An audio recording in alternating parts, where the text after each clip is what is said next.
Shalom beloved people, di dalam kerajaan Allah, kepemilikan didahului oleh pengakuan. Pada dasarnya Yesus berkata bahwa umat Tuhan dapat memiliki apapun yang mereka katakan.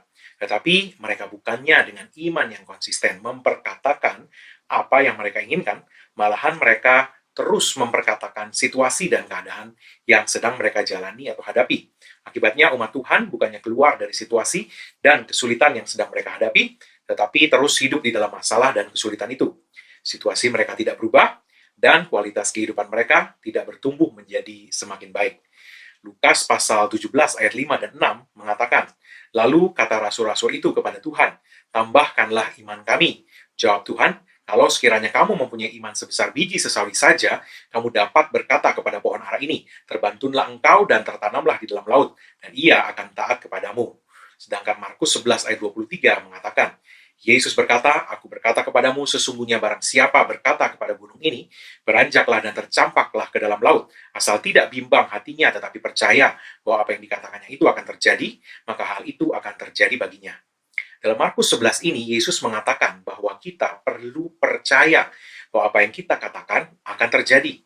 Ini sesuatu yang sangat sederhana. Yesus tidak mengatakan bermacam-macam hal. Yesus hanya mengatakan bahwa yang perlu kita percayai adalah apa yang kita katakan akan terjadi. Sekali lagi, Yesus berkata, kita perlu percaya bahwa apa yang kita katakan akan terjadi. Bapak Ibu Saudara yang kasih Tuhan, mungkin pikiran kita sudah mengetahui dan kita sudah sering mendengar hal ini. Akan tetapi yang penting adalah bahwa hati kita dapat menerima, hati kita dapat mengaminkan, hati kita dapat sepakat dengan Tuhan, menerima bahwa Tuhan telah mengatakan apa yang kita katakan akan terjadi. Nah, ini kita perlu menerima, hati kita menyerap itu dan mempercayainya sungguh-sungguh bahwa apa yang kita katakan akan terjadi. Ini bukan soal betapa besarnya iman kita atau berapa hebatnya iman kita. Yesus mengatakan itu dalam Lukas 17 ayat 5 dan 6 yang kita sudah baca sebelumnya. Ini adalah soal mempercayai bahwa apa yang kita katakan itu akan terjadi. Itu saja. Percaya bahwa apa yang kita katakan akan terjadi. Kenapa? Karena Tuhan mengatakan demikian.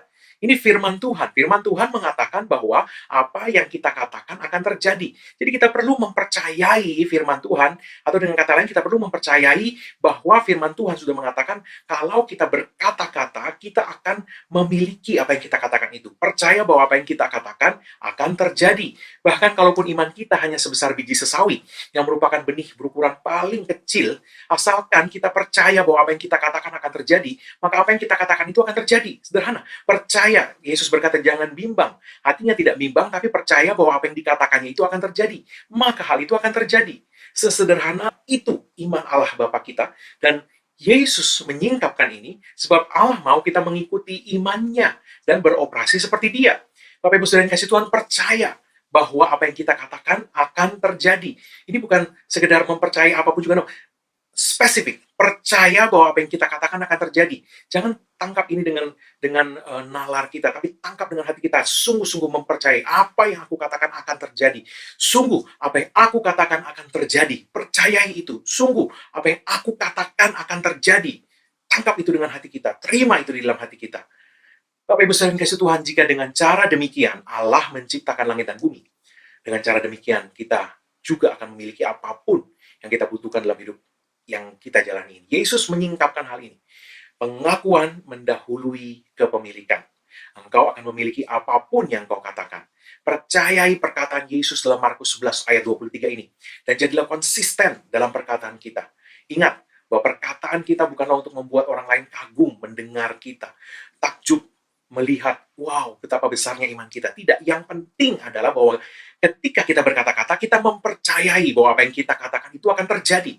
Ketika kita berkata-kata, kita mempercayai bahwa apa yang kita katakan itu akan terjadi. Itu saja. Percaya perkataan kita pasti terlaksana. Percaya bahwa perkataan yang kita ucapkan itu pasti terlaksana. Itulah yang Yesus katakan sebagai hal yang penting. Sebab kata-kata dengan percaya bahwa apa yang kita katakan itu akan terjadi, itulah yang akan membuat perkataan kita sungguh-sungguh akan terjadi. Percayailah hal ini sungguh-sungguh. Sekali lagi, percayai hal ini sungguh-sungguh. Karena ini adalah firman Tuhan yang diucapkan oleh Yesus sendiri. Amin. Secara sederhana, Yesus menunjukkan, mengajar kepada kita untuk mempercayai bahwa perkataan kita akan sungguh terjadi. Mempercayai bahwa perkataan kita akan sungguh terjadi, karena itu adalah perkataan Yesus, maka pada dasarnya ini berarti bahwa kita mempercayai Yesus dan mempercayai firman-Nya. Ingat sekali lagi bahwa pengakuan mendahului kepemilikan. Jadi bukan usaha kita, persiapan kita yang menyebabkan pertumbuhan, ya, tapi pengakuan kita. 1 Yohanes 5 ayat 4 sampai 5. Sebab semua yang lahir dari Allah mengalahkan dunia. Dan inilah kemenangan yang mengalahkan dunia, iman kita. Siapakah yang mengalahkan dunia selain daripada dia yang percaya bahwa Yesus adalah anak Allah? 1 Yohanes 4 ayat 4, kamu berasal dari Allah anak-anakku dan kamu telah mengalahkan nabi-nabi palsu itu, sebab roh yang ada di dalam kamu lebih besar daripada roh yang ada di dalam dunia. Katakan, aku lahir dari Allah dan aku memiliki iman yang mengalahkan dunia, tersimpan di dalam diriku, sebab terlebih besar dia yang ada di dalam diriku daripada dia yang ada di dalam dunia. Nehemia 8 ayat 10, for the joy of the Lord is your strength, sebab sukacita dari Tuhan adalah kekuatanmu. Mazmur 27 ayat 1 dari Daud, Tuhan adalah terangku dan keselamatanku. Pada siapakah aku harus takut? Tuhan adalah benteng hidupku. Terhadap siapakah aku harus gemetar? Filipi 4 ayat 13, I can do all things through Christ who strengthened me. Saya dapat melakukan segala sesuatu melalui Kristus yang memberi kekuatan kepadaku. Katakan, sukacita Tuhan adalah kekuatanku. Tuhan sendiri adalah kekuatan dan benteng hidupku. Aku dapat melakukan segala sesuatu karena Kristus sendiri yang menguatkan aku. Matius 16 ayat 19. Kepadamu akan kuberikan kunci kerajaan sorga. Apa yang kau ikat di dunia ini akan terikat di sorga, dan apa yang kau lepaskan di dunia ini akan terlepas di sorga. Yohanes 16 ayat 23-24. Pada hari itu kamu tidak akan menanyakan apa-apa kepadaku. Aku berkata kepadamu, sesungguhnya segala sesuatu yang kamu minta kepada Bapa akan diberikannya kepadamu dalam namaku. Sampai sekarang kamu belum meminta sesuatu pun dalam namaku. Mintalah, maka kamu akan menerima, supaya penuhlah sukacitamu. Efesus 6 ayat 12, karena perjuangan kita bukanlah melawan darah dan daging, tetapi melawan pemerintah-pemerintah, melawan penguasa-penguasa, melawan penghulu-penghulu dunia yang gelap ini, melawan roh-roh jahat di udara. Katakan, Yesus telah memberikan kepadaku otoritas untuk mempergunakan namanya. Apa yang kuikat di dunia ini terikat di sorga, dan apa yang kulepaskan di dunia ini terlepas di sorga. Karena itu, dalam nama Yesus aku mengikat segala pemerintah, penguasa, penghulu dunia kegelapan. Dalam nama Yesus aku mengikat dan meruntuhkan roh-roh jahat di udara dan melucuti mereka menjadi tidak berdaya dan tidak dapat melakukan apapun terhadap aku. Amsal 4 ayat 21-22. Janganlah semuanya itu menjauh dari matamu, simpanlah itu di lubuk hatimu, karena itulah yang menjadi kehidupan bagi mereka yang mendapatkannya, dan kesembuhan bagi seluruh tubuh mereka. Markus 16 ayat 17-18. Tanda-tanda ini akan menyertai orang-orang yang percaya. Mereka akan mengusir setan-setan demi namaku, mereka akan berbicara dalam bahasa-bahasa yang baru bagi mereka. Mereka akan memegang ular, dan sekalipun mereka minum racun maut, mereka tidak akan mendapat celaka. Mereka akan meletakkan tangannya atas orang sakit, dan orang itu akan sembuh. Katakan, aku tidak akan membiarkan firman Tuhan menjauh dari mataku, karena dia adalah kehidupan bagiku. Aku telah menemukannya, dan dia adalah kesehatan dan kesembuhan bagi seluruh tubuhku. Aku adalah orang percaya, karena itu tanda-tanda ini menyertai aku. Di dalam nama Yesus, aku mengusir setan-setan. Aku berbicara dengan bahasa-bahasa yang baru. Aku meletakkan tangan atas orang sakit, dan mereka pulih dan sembuh sempurna. Yohanes 10 ayat 10, pencuri datang hanya untuk mencuri dan membunuh dan membinasakan. Aku datang supaya mereka mempunyai hidup dan mempunyainya dalam segala kelimpahan. 2 Petrus 1 ayat 3-4. Karena kuasa ilahinya telah menganugerahkan kepada kita segala sesuatu yang berguna untuk hidup yang saleh oleh pengenalan kita akan Dia yang telah memanggil kita, oleh kuasanya yang mulia dan ajaib. Dengan jalan itu Ia telah menganugerahkan kepada kita janji-janji yang berharga dan yang sangat besar, supaya olehnya kamu dapat mengambil bagian dalam kodrat ilahi dan luput dari hawa nafsu duniawi yang membinasakan dunia. Roma 8 ayat 31, sebab itu apakah yang akan kita katakan tentang semuanya itu? Jika Allah di pihak kita, siapakah yang akan dapat melawan kita? Katakan, Tuhan ada di pihakku. Tuhan ada bersama aku sekarang. Siapa yang dapat melawan aku? Sebab Tuhan telah menganugerahkan kepadaku segala sesuatu yang berguna untuk kehidupan dan kesalehan. Sebagai anak-anaknya, aku mengambil bagian dalam kodrat ilahi, yaitu sifat ilahi Allah sendiri, dan diluputkan dari kebinasan yang ada di dalam dunia ini. Filipi 4 ayat 7 dan 8. Damai sejahtera Allah yang melampaui segala akal akan memelihara hati dan pikiranmu dalam Kristus Yesus. Jadi akhirnya saudara-saudara, semua yang benar, semua yang mulia, semua yang adil, semua yang suci, semua yang manis, semua yang sedap didengar, semua yang disebut kebajikan dan patut dipuji, pikirkanlah semuanya itu. Katakan, damai sejahtera Allah yang melampaui segala akal memelihara hati dan pikiranku dalam Kristus Yesus. Semua yang benar, mulia, adil, suci, manis, sedap didengar, disebut kebajikan dan patut dipuji, yaitu segala yang baik, murni, sempurna, manis, dan merupakan hal yang baik untuk diperkatakan, itulah yang kupikirkan senantiasa. Efesus 4 ayat 29, janganlah ada perkataan kotor keluar dari mulutmu, tetapi pakailah perkataan yang baik untuk membangun di mana perlu, supaya mereka yang mendengarnya beroleh kasih karunia. Katakan, aku tidak membiarkan perkataan yang kotor dan segala perkataan yang sudah dicemari oleh iblis dan segala tipu muslihatnya, termasuk segala perkataan keraguan, kecemasan, ketakutan, dan kebimbangan. Aku tidak membiarkan segala perkataan itu keluar dari mulutku. Yang keluar dari mulutku hanyalah perkataan yang baik, serta membangun, sehingga dimanapun juga dan kepada siapapun juga yang mendengarnya, semua beroleh kasih karunia, termasuk diriku sendiri. Efesus 4 ayat 15. Tetapi dengan teguh berpegang kepada kebenaran di dalam kasih kita bertumbuh dalam segala hal ke arah Dia, Kristus yang adalah kepala. Yohanes 10 ayat 29, Bapakku yang memberikan mereka kepadaku lebih besar daripada siapapun, dan seorang pun tidak dapat merebut mereka dari tangan Bapa. Kolose 3 ayat 15, hendaklah damai sejahtera Kristus memerintah dalam hatimu, karena untuk itulah kamu telah dipanggil menjadi satu tubuh, dan bersyukurlah.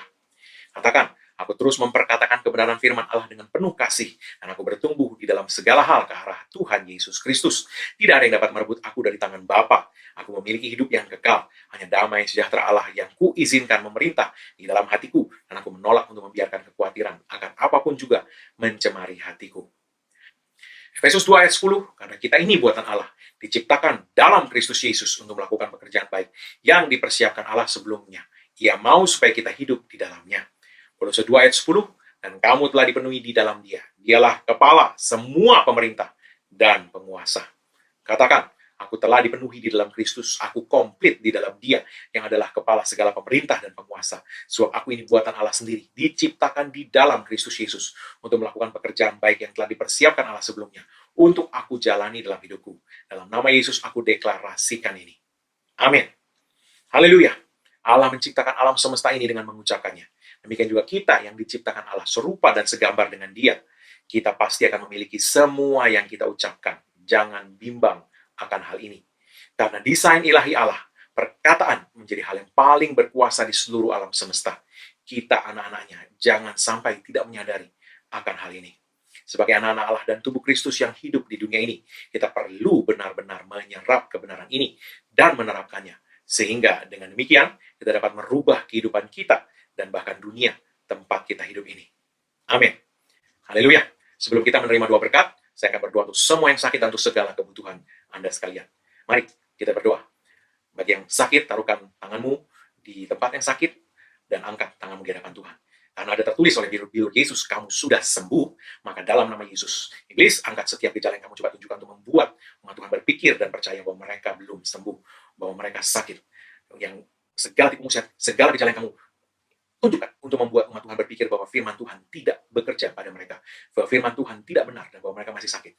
Angkat setiap gejala itu dalam nama Yesus. Aku hancurkan dalam nama Yesus semua kuasa sakit penyakit, kelemahan tubuh, dalam nama Yesus. Aku perkatakan, jadilah sembuh, sehat, sempurna, pulih sempurna, dalam nama Yesus. Sebab oleh bilur-bilur Yesus kamu sudah sembuh, jadilah sembuh. Amin. Sekarang mari angkat tanganmu untuk segala kebutuhan yang kau miliki di hadapan Tuhan. Aku perkatakan, ada tertulis Allahku memenuhi segala kebutuhanmu menurut kekayaan dan kemuliaannya dalam Kristus Yesus. Karena itu dalam nama Yesus, setiap kebutuhan yang dimiliki oleh umat Tuhan, semuanya dipenuhi menurut kekayaan dan kemuliaan Tuhan sendiri. Iblis menyingkir dari hidup mereka, berhenti mencuri dari hidup mereka, dalam nama Yesus. Dan dalam nama Yesus, mereka Tuhan pastikan suplai supranatural surga sampai kepada tiap-tiap orang dalam nama Yesus. Amin. Mari tiba saatnya kita menerima berkat dari Tuhan.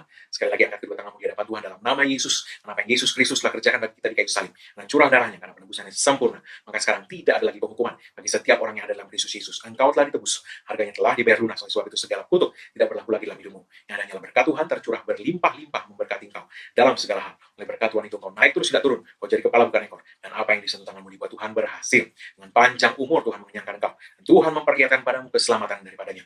Umurmu minimal 120 tahun dan dipenuhi dengan hari-hari yang baik dari Tuhan. Dalam nama Yesus, tidak ada yang jahat mendekat kepadamu dan tidak ada tulah mendekat kepada kemah kediamanmu. Sebab tempat perlindunganmu dan kubu pertahananmu, Allahmu yang kau percayai. Dalam nama Yesus. Amin. Haleluya. Bapak Ibu saudara dikasih Tuhan, kita akan berjumpa lagi dalam pengajaran firman iman berikutnya. Tetap sukacita, kuat dalam Tuhan, dan terus konsisten dalam perkataanmu, memperkatakan apa yang engkau ingin miliki. Jangan terus-terus memperkatakan segala situasi dan kesulitan yang kau hadapi. Sebaliknya, firman Tuhan berkata, katakan apa yang engkau ingin miliki, maka engkau akan memilikinya. Haleluya. Sampai jumpa. Tuhan Yesus memberkati.